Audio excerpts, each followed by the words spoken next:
Hello, dear patient, your favorite doctor here, Dr. Blake, and today I want to talk to you about something very different. I will tell you about the horrible struggle I had in the process of getting a fully functional PS Vita after it was discontinued. Let's do this!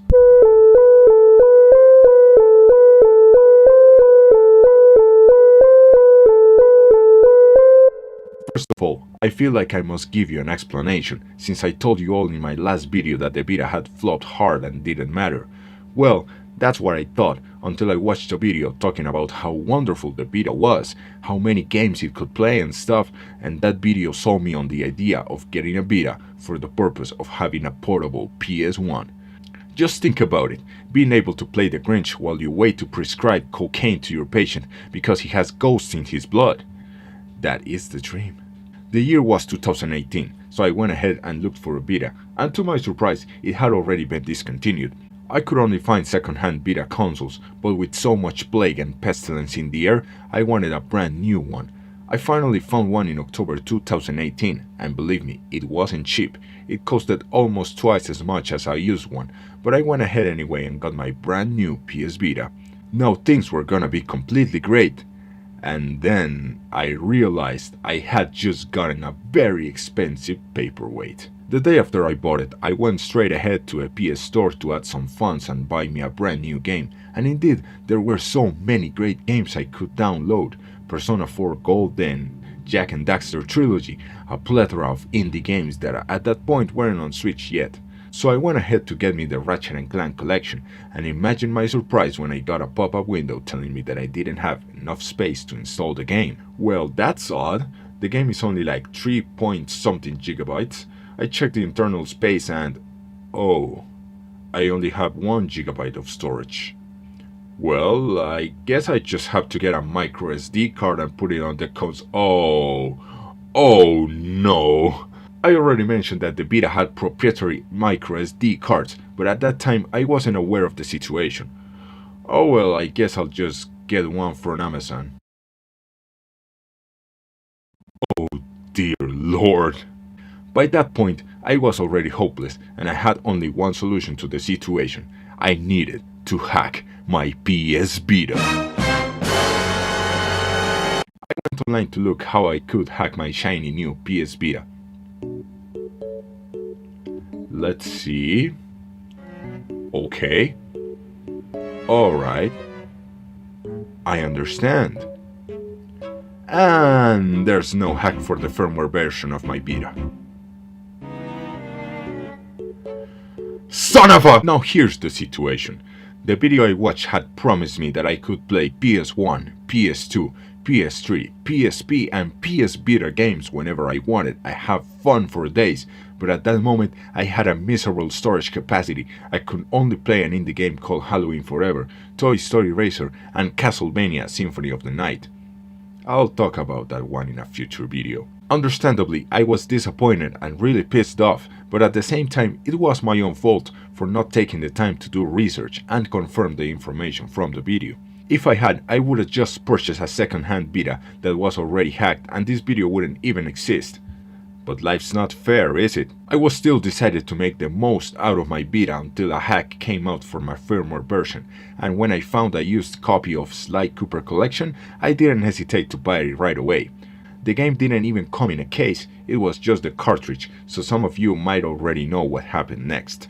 I put the game into my Vita and it installed Sly Cooper 1 and 2. Wait, where's Sly 3? You're gonna laugh, but I sure as hell didn't. Turns out the game came with a code to download the third game, cause it wasn't possible to include it in the cartridge. Fuck my life! It was then that I gave up on my Vita. I managed to complete both Toy Story Racer and Sly 1, but then my console faded into oblivion for quite a while. Back in mid-2019, I saw my firmware version was now supported by the hacking software, so I went to one of the plague-ridden places in Plague Country where consoles are hacked and modified to ask about the process, and it went something like this.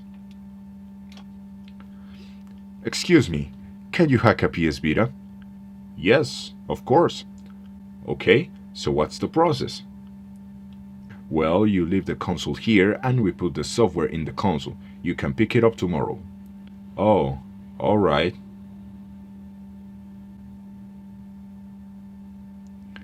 And how do I get games and emulators? Oh, those have an extra cost per game and per emulator. Oh, okay. Can you put in the PS1 and N64 emulators? Sorry, PS1 and N64 emulators don't work on the Vita.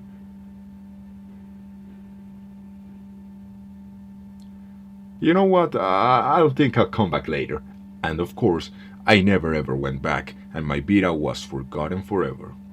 Well, until this very year. It finally came to me that if I wanted to have a fully functional Vita, I had to do it myself, so I looked up tutorials online and used my best concoctions for concentration and went ahead to hack my Vita.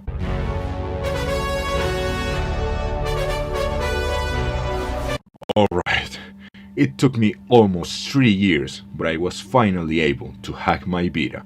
But I still had this storage issue. Of course, I wasn't going to spend a fortune on proprietary Vita card, so I went ahead and purchased a micro SD adapter on Amazon. I was ecstatic when it arrived, so I went ahead and did the whole process and it didn't work. So I tried another 3 times from scratch, and still didn't work. I tried using 2 different micro SD cards, yet nothing. I had come so far, only to fail on the very last step of the journey. Until I had the greatest idea.